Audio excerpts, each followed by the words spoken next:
Si tu suis cette chaîne depuis un certain temps, ou encore si tu es nouveau sur la chaîne, j'aimerais te préciser ici, ou du moins te rappeler, que monter un business est un pilier d'enrichissement très puissant.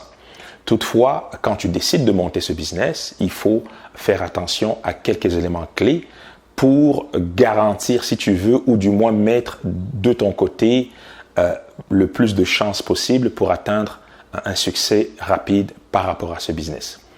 Aujourd'hui, si tu es déjà entrepreneur ou encore si tu as l'intention de lancer un business, j'aimerais te préciser un élément clé, un élément important qui va t'aider effectivement à monter, à lancer un business viable, du moins à garantir un certain niveau de succès pour les premières semaines, les premiers mois du lancement de ton business, parce que justement, le début d'un business est une période sensible, donc il faut faire attention de faire les bonnes choses au bon moment. Mais aujourd'hui, je vais te parler d'un élément clé, un élément très très important. Avant d'aller plus loin, si tu es nouveau sur la chaîne, n'hésite pas à t'abonner. Sur cette chaîne, j'ai pour habitude de parler d'entrepreneuriat, de business, d'investissement de manière générale. On parle de bourse, on parle de revenus passifs. On parle également de différents types d'investissements que je qualifie d'investissements exotiques, comme les crypto-monnaies, etc. Voilà, donc si ce type de sujet t'intéresse, n'hésite pas à t'abonner. Je t'invite également à télécharger dès aujourd'hui mon livret « Les 10 bonnes raisons de devenir investisseur ». Il s'agit du premier lien au bas de cette vidéo. Alors, quel est cet élément, quel est ce point important que tu dois garder à l'esprit quand tu souhaites lancer un business ou encore si tu es un investisseur qui débute dans ce domaine? Eh bien, il y a quelques jours, je sortais pour faire des courses. Et je me suis rendu compte qu'il fallait effectivement que je mette du carburant dans ma voiture. Et là, j'étais à quelques mètres seulement d'une station-service, en fait, d'un lieu où je pouvais acheter du carburant. Voilà, donc une station-service, tout ce qu'il y a de plus classique. Voilà.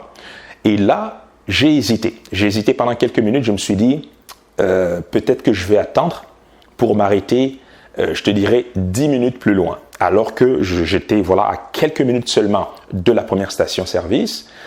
Naturellement, j'ai hésité, j'ai décidé plutôt de m'arrêter un peu plus loin. Voilà, c'était un réflexe comme ça. Je n'y ai pas pensé, plus que ça, au moment où j'ai ressenti ce besoin d'aller un peu plus loin. Mais quand j'ai fini d'acheter justement ce carburant, je me suis posé la question, je me suis demandé, mais pourquoi est-ce que j'ai préféré attendre quelques minutes plus loin? Et d'ailleurs, je me suis fait la réflexion à moi-même, je me suis dit, j'ai pour habitude effectivement, à chaque fois que je me retrouve dans ce coin-là, d'attendre finalement pour aller toujours acheter mon carburant au même endroit encore et encore et encore, même si la première station arrive avant, et je préfère toujours attendre à chaque fois.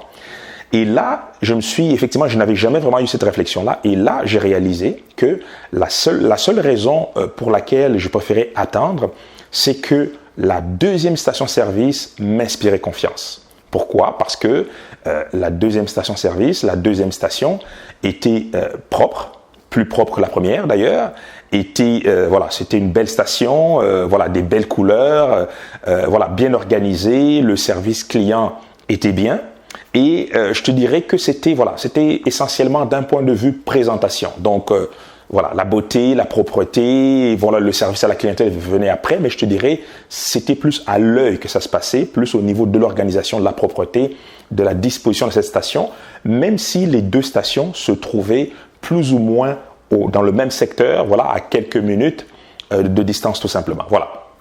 Ça, c'est la première remarque, le premier constat que j'ai eu à faire. Le deuxième constat était, mais je l'ai compris aussi, c'est que plusieurs voitures, véhicules avaient tendance à fonctionner, à réagir exactement comme moi. C'est-à-dire que plusieurs voitures qui étaient derrière moi, j'ai retrouvé ces mêmes voitures finalement qui étaient derrière ou devant moi finalement, donc qui venaient de passer devant la première station. J'ai retrouvé plus ou moins les mêmes personnes à la deuxième station qui était beaucoup plus loin. Donc cette deuxième station qui était plus belle, propre, etc., comparativement à la première station, compartiment au premier commerçant qui proposait finalement exactement la même chose, c'est-à-dire le carburant. Donc la différence n'était pas au niveau effectivement du produit, premièrement, parce que les deux stations proposaient exactement la même chose, donc le même carburant. La différence n'était pas au niveau du prix, parce que les deux stations proposaient un prix similaire. Et donc, la seule réponse qui expliquait ma situation, finalement, qui expliquait pourquoi est-ce que moi, j'avais décidé d'attendre un tout petit peu. Je le savais, c'était par rapport à la présentation, par rapport à la propreté, par rapport à l'esthétique, voilà, l'emballage finalement du produit. Et je me suis dit que les autres chauffeurs, les autres clients ont dû réagir exactement pour les mêmes raisons que moi, parce que je n'en voyais pas d'autres, tout simplement. Voilà. Donc, résultat, c'est que la deuxième station ramassait plus de 90% pour donner tout simplement une idée du volume finalement. Donc, la deuxième station ramassait 90% de tous les clients. Voilà. Tous les clients abandonnaient la première station pour s'arrêter chez le deuxième commerçant. Donc, au final, le deuxième commerçant, finalement, on pouvait penser qu'il devait faire 9 fois, voire 8 fois ou 9 fois plus de profit que la première station, alors que les deux offraient exactement le même produit au même prix. Alors, qu'est-ce que tu dois retenir de cette histoire? C'est tout simplement que, voilà, je me suis fait cette réflexion pendant effectivement quelques minutes, et le constat pour moi est le suivant. C'est que la première station certainement a jugé bon de ne pas réinvestir dans le business. Pourquoi? Parce qu'il doit se concentrer probablement sur uniquement un profit, donc un profit net, donc un chiffre d'affaires et un profit net. Et la première station n'a pas jugé bon de réinvestir dans le business, c'est-à-dire voilà, refaire la peinture, nettoyer, prendre soin de l'emballage tout simplement. Donc la première station n'a pas jugé bon, a préféré conserver tout le chiffre d'affaires, donc tout le profit simplement. Et on peut penser que le propriétaire de cette station a préféré mettre finalement le maximum du profit dans ses poches et ne pas réinvestir dans le business. Eh bien, alors que la deuxième station a très tôt compris l'importance de l'emballage, l'importance de réinvestir dans le business pour effectivement voilà, profiter de l'effet cumulé et augmenter de ce fait son chiffre d'affaires. Et c'est exactement ce qui s'est passé.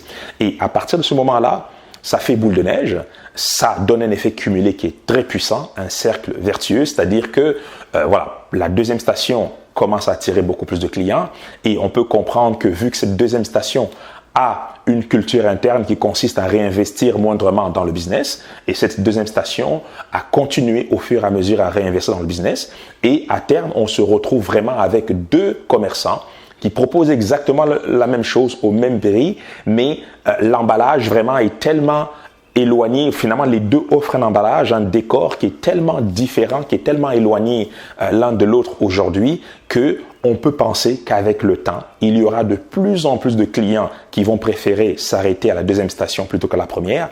Et à terme, on peut penser que la première station va simplement perdre la quasi-totalité de ses clients et abandonner le business tout simplement, alors que le produit offert est un produit en demande, alors que le prix n'était pas mauvais tout simplement. Voilà. Donc, voilà un peu ce que je voulais te partager effectivement dans cette vidéo. C'est que quand tu lances un business, l'idée n'est pas forcément d'avoir énormément d'argent pour lancer un business. On peut lancer un business avec les moyens de bord parce que si tu attends d'avoir des millions pour lancer un business, il se peut que tu abandonnes avant même de recevoir ces millions-là. Toutefois, commencer petit, c'est bien. J'ai déjà eu à faire une vidéo d'ailleurs dans ce sens. Commencer petit, c'est bien parce que ça te laisse le temps de respirer, ça te laisse le temps de faire tes erreurs et ça te laisse le temps de t'ajuster si jamais tu te trompes parce que bien souvent quand on lance un business, on fait des erreurs et quand l'investissement initial n'est pas un montant important, on a le temps de s'ajuster, on a le temps de corriger le tir et éventuellement de grossir.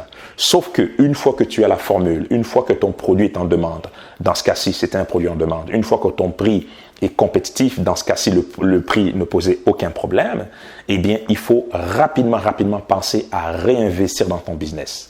Pourquoi? Parce que dans ce cas-ci, donc l'exemple est très parlant, en réinvestissant dans ton business, ce que tu fais, c'est que généralement, tu vas premièrement aller chercher de l'expertise qui va faire que tu vas probablement commencer tranquillement à te démarquer de la compétition d'un côté, ou encore tu vas simplement commencer à t'améliorer par rapport à tes débuts, c'est-à-dire à améliorer ton offre de service ou de produit par rapport à tes débuts. Et ça va te permettre de mieux fidéliser tes clients. Ça va te permettre d'attirer de nouveaux clients. Ça va également te permettre de profiter de l'effet du bouche à oreille finalement. Tes clients actuels vont parler de toi à d'autres clients potentiels et tu vas avec le temps attirer de plus en plus de personnes et ce phénomène va effectivement te faire bénéficier de l'effet cumulé et tu auras ainsi de plus en plus de clients et tu pourras ainsi augmenter ton chiffre d'affaires, donc ton bénéfice. Et si effectivement tu comprends la puissance du fait de réinvestir dans ton business, tu vas de plus en plus continuer à réinvestir dans ton business, etc., etc. C'est ainsi qu'on se retrouve avec des compagnies comme Amazon par exemple, pour ne citer qu'Amazon, des compagnies qui, il y a à peine quelques années, c'était simplement un bureau, 1 ou 2 personnes ou 3 personnes et au bout de quelques années seulement, on se retrouve avec des multinationales, avec des tentacules un peu partout, avec un chiffre d'affaires astronomique et un business qui arrive à donner du travail à plusieurs dizaines de milliers de personnes à travers la planète tout simplement. Voilà, donc morale de l'histoire, si tu es entrepreneur aujourd'hui ou encore si tu veux lancer un business, commence évidemment tranquillement. L'idée, c'est de mettre en place ton offre de service tranquillement. L'idée, c'est ne pas d'attendre d'être parfait, d'avoir des millions pour lancer son business. Toutefois, une fois que la machine est lancée, ton premier chiffre d'affaires, tes premiers bénéfices, il faudrait que tu aies le réflexe de réinvestir cet argent dans ton business pour justement solidifier les fondations de ton business, pour garantir la pérennité de ton business et fidéliser tes clients et ainsi grossir et éventuellement attirer d'autres clients tout simplement. Voilà, donc voilà le message que j'avais pour toi aujourd'hui. Si jamais tu es un entrepreneur ou si tu souhaites le devenir, n'oublie jamais d'investir dans ton business parce que le rendement est souvent un rendement explosif tout simplement. Voilà pour aujourd'hui. N'hésite pas à t'abonner si tu as aimé cette vidéo. Partage également cette vidéo, ainsi nous aurons plus de personnes sur cette chaîne. Sur ce, moi je te dis à très très bientôt pour une nouvelle vidéo. Santé, amour, bonheur et prospérité. À très bientôt.